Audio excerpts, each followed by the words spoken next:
Welcome to Straits Talk by Straits Interactive, where we talk about value, risks, constraints of data protection, data governance, and generative AI.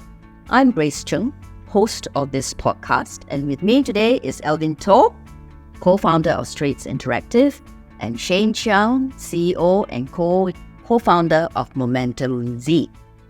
So, what is the latest thing you've read about AI? Well, actually, I didn't even read about it. I was told by Jill and Rhonda from Challenge Asia, her voice was actually deep fake, and somebody used it to do a campaign on getting funding using her voice. So that's shocking, and we're seeing these kind of scams coming out. Yeah.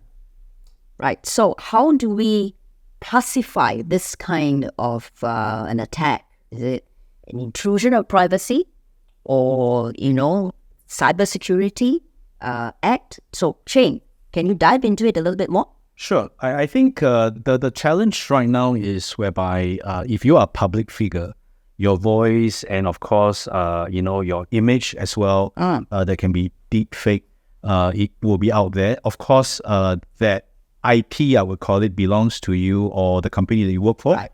Therefore, of course, it is an infringement of use of that voice and so on and so forth. Now, the challenge is that those are widely available, and this is public figures soliciting for public funds. But what if, somebody who is going after somebody in the business realm? It could be business leaders, it could be family members, it could be a variety of things.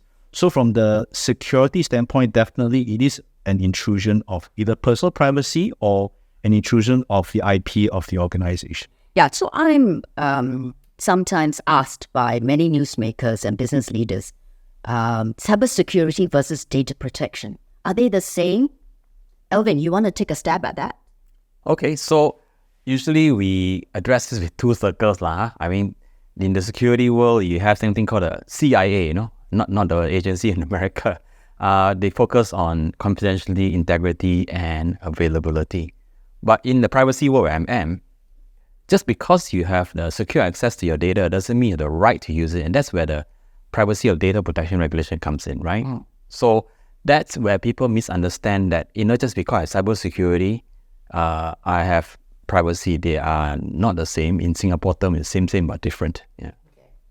What's your take on that? Yeah, I mean, just to branch off from what Alvin has shared, it is exactly that. And I think the key thing for many people to note is that when you're managing data, especially sensitive personal data or PCI records, medical records, and all, this data belongs, let's say, in an organization, company environment. Who has access to the data, and of course, the staff that's working are handling the data.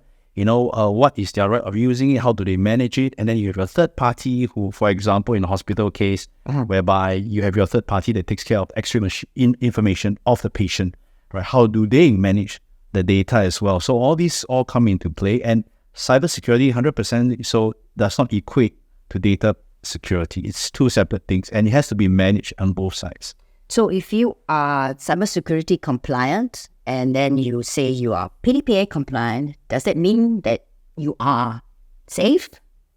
I would say that there is you're better than those who do not have. Okay. I think that's number one. Number two is that the organization, not just for example, the DPO of the organization, but the entire organization, from the person who handles from reception all the way to even the third party logistics person, has to be aware that personal data is involved. Why? Why is the third party involved? Because the third party guy who is delivering, for example, the goods to your house, what does he have? He has your personal home records, information, and potentially even your mobile phone number. Right. So everybody along that entire chain is responsible for the data at the end of the day. Right. So Alvin, Straits is the expert in data protection, right? So if you are PDPA compliant, are you cybersecurity compliant? Well, the adage is that if you can have security without privacy, right? There's a camera you have in the CCTV, so that's security, but you may not meet the PDPA laws. Right. But if you want to be PDPA compliant, you definitely need security. So that holds the other way around. So that's what we see in most firms when we actually look at their data protection compliance. In fact, the Data Protection Trust Mark, for example, audits quite heavily on their security posture. Right. So in order to be really safe, do you need to be compliant on both counts, Sheikh? I would say that it is a very good balance of both because, the truth is this. You may keep your crown jewels, the data, right? The crown jewels in a safe. You lock the safe, you turn the key, the password. Now, if you don't have external security like your main gate, your door, for example, a thief can come in. He may not be able to unlock it there, but he can carry the safe out. Right, for example. So it's about encryption and non-encryption. Right. So even though he carries the safe out, maybe he can't unlock it, he'll just abandon it because it makes it difficult. So the security and data portion is about making it as difficult as possible for a potential hacker or threat actor from entering into your environment to steal those data. So it makes it more difficult so that they actually go on to somebody else, I guess, into another organization whereby security is weaker, so it's easier to attack them. Okay, so if there is one thing that always comes to you, your students or companies come to you and say, this is my main challenge in cybersecurity and data protection. What is that one bit that always worries companies? Okay, so many firms, especially the SME out here, they have this challenge called the MRT challenge. Oh, okay. It's no money, no resource, no time. Okay. So, that's something that, it becomes a decision whether do I invest in it or not. So no money, actually, our government has a lot of funding, right? Resourcing, also we have people that are being trained and government actually are reskilling people in that area. Time-wise, for us, we actually have automation. We cut down the time to do it by 50%. Right? So if you have frameworks and tools, it's pretty quick. Right. So let's move on and talk about the new threats in today's age of generative AI. What are the strategies that we can take against them in terms of cybersecurity and data protection? So if you take the Jill Neubronner's case of faking her voice, right? What are some of the things that we can do against that? Oh, that's going to be challenging. So right now, I think the deepfake technologies have come up very quickly in this year to be quite realistic. I don't know, Shane, we can comment to that in terms of detection of deep fakes, right? People are trying to watermark some of these things. But again, people who are listening to it most of the time are like us. We don't have that kind of capability. And the just calling you and then play it out, it sounds very real. You just, at that point in time of urgent, usually sound very urgent. You wouldn't have time to go and check these things. So I think when the availability of technology to be able to take on, if your media is out there in the social media, chances of this thing happening is much higher than the persons who are actually hidden behind corporate walls. Jay, what can you do anything about this deepfake? At this point in time, with every technology, sometimes you got to use technology to counter technology, right?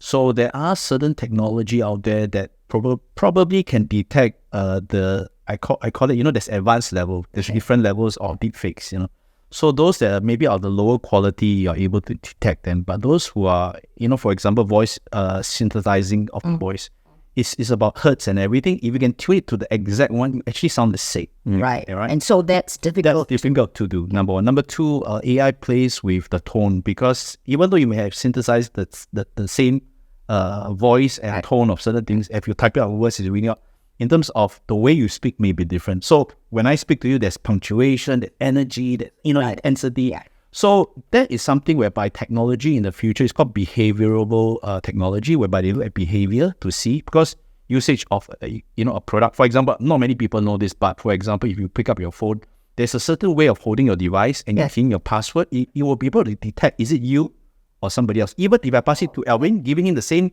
password, he may not be able to unlock it because the device will say that, no, this is not this is not Shade, this is Alvin's, for example. That's one. The other thing is, I will always say that if somebody calls you on the phone, please change your bank account number, blah, blah, blah. The best thing to do is always call the number back. All right, hey boss, Alvin, you called me to buy a $50,000 camera. Is that you, really? Really you? Alvin, no, I did talk to you. Then you realize that it could be a deep fake scam. What other kinds of threats are there in generative AI? One, of course, I think like the GDPR, they're most concerned is using it for automated decision making, right? Because right now AI is able to process a lot of information and give recommendations. Where the regulators are worried is that if you depend on it to make recommendations and make decisions autonomously, that could be a very big problem for society, right? And then disenfranchising people as well. So something we are very watchful of, right? Because how do they make a decision? What is the transparency of the decision making? Where on earth did they get the data to make the decision in the first place? In terms of cybersecurity, how do you see it, making generative AI threats or harms less risky? I think in every product, services, or technology that have in the world, there's always the yin and the yang, the good and the bad, right? So if you put it in the hands of good people, like money is used for good. If you put the money in the wrong hands, it's used for bad. So I guess this part of that morality portion comes in, that in terms of how AI decides certain things. But AI can, in a technology front, without jumping into that moral thinking portion or ethical thinking portion, but on the AI itself, it's able to help potentially detect malware faster, number one. Number two, it could look for gaps in your website. For example, when you do a VAPT, vulnerability assessment pen testing on your website to see whether there's gaps and holes that an attacker can take advantage of. I guess AI will be able to find those CVEs or those gaps faster than a human, because the lines of codes is by the 10,000s of codes. And for a human being to read every code is slow.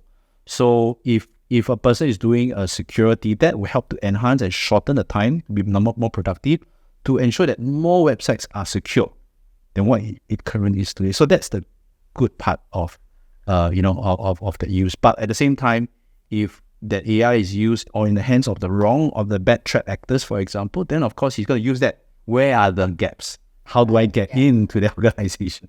Yeah. Alvin, any thoughts about that? How can you use data protection knowledge to counter some of these generative AI harms? Well, knowing how the technology works is important. Recently, we had a demo in Taiwan, for example, to a number of enforcement regulators. And we show how you can create a scam from start to finish in half an hour. Creating a website, creating a phishing email, profiling, deepfaking the person, making the call, making the email, all that done in half an hour. In fact, we have even the Channel News Asia came in, we showed how the campaign was being done, right? From phishing right down to the point of sending the email and soliciting the information. So if the data protection officer can understand this, then they can understand, okay, what do we need to protect, right? And having the technology to be able to help them say, okay, under what regulations can we actually enforce on these things? So we actually program things in to help DPO to get the right information to be asked the right questions when some of these technology are being used internally, right? So that doesn't go way off when somebody accidentally uses it for other means. Yeah. Right. Well, thank you very much, Shane and Alvin, for talking about cybersecurity and data protection with our listeners. I think the key takeaway is, one, you must invest your money, you must invest resources, and you must invest time in order to protect your organization. And then where Gen AI is concerned, look before you jump. Right. Thank you very much for joining us today. And you can listen to Straits Talk wherever you listen to your podcast.